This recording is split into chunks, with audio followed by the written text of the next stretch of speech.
आज मी तुमच्यासोबत शेअर करणार आहे केरला स्टाईल पालपम. तर बघा हे केरळातील नाश्ता आहे आणि हा खूप छान लागतो.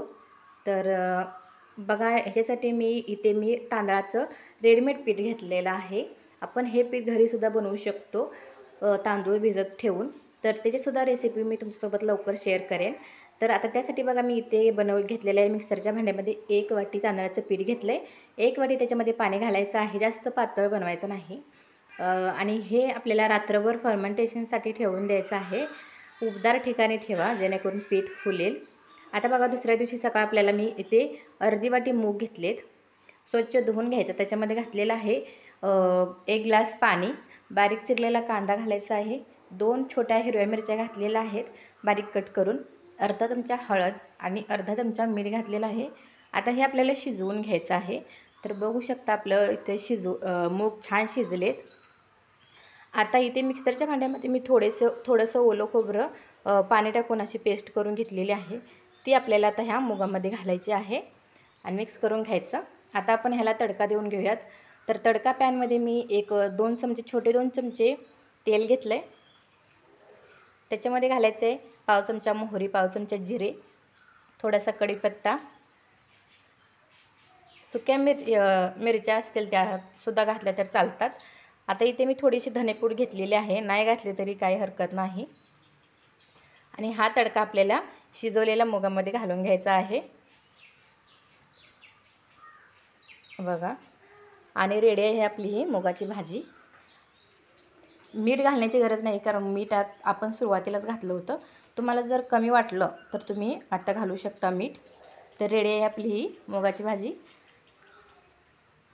आता आपण बनवायला सुरुवात करूया. तर इथे बघा पीठ छान आपलं फुगलेलं आहे आणि याच्यामध्ये मी एक अर्धा पॅकेट इनो घातलेला आहे. इनोमुळे छान पीठ फुगतं.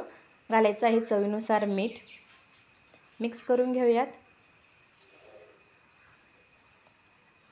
आणि पीठ शक्यतो उबदार ठिकाणीच ठेवा जेणेकरून ते छान फुगेल. आता इथे मी छोटी कढई घेतलेली आहे बघा. तुम्ही कुठलीही नॉनस्टिकची कढई घ्या आणि त्याच्यामध्ये हे बनवू शकता. आता 1 पळीभर बॅटर मी कढईमध्ये टाकलेलं आहे आणि अशा प्रकारे गोल फिरवून घेतलेलं आहे. बघू शकता आपल्याला ह्याला किती छान जाळी पडलेली आहे. आता झाकण ठेवायचं आणि वरूनसुद्धा आपल्याला छान हे वाफवून घ्यायचं आहे. तर ह्याला काही तेल लागत नाही, काही लागत नाही, बिना तेलाचा नाश्ता आहे हा आणि खूप हेल्दी. तर रेडी आहे. अशाच प्रकारे मी दुसरंसुद्धा तुम्हाला करून दाखवत आहे. तर हे मी फ्लावर बनवणार आहे. बघू शकता इथे मी 1 पळी बॅटर घातलेलं आहे आणि अशा प्रकारे आपल्याला कढई फिरवून घ्यायची आहे बघा. फ्लावरचा आकार द्यायचा आहे त्याला.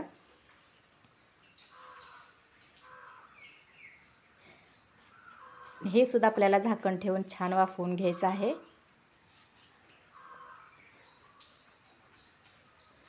खूप छान रेसिपी आहे, नक्की करून बघा. आणि चॅनल जर तुम्ही अजून सबस्क्राईब नसेल केलं तर नक्की सबस्क्राईब करा, जेणेकरून अशाच नवनवीन रेसिपीज तुमच्यापर्यंत पोचतील. तर रेडी आहे आपलं मस्त असं केरळाचा नाश्ता, केरळा रेसिपी.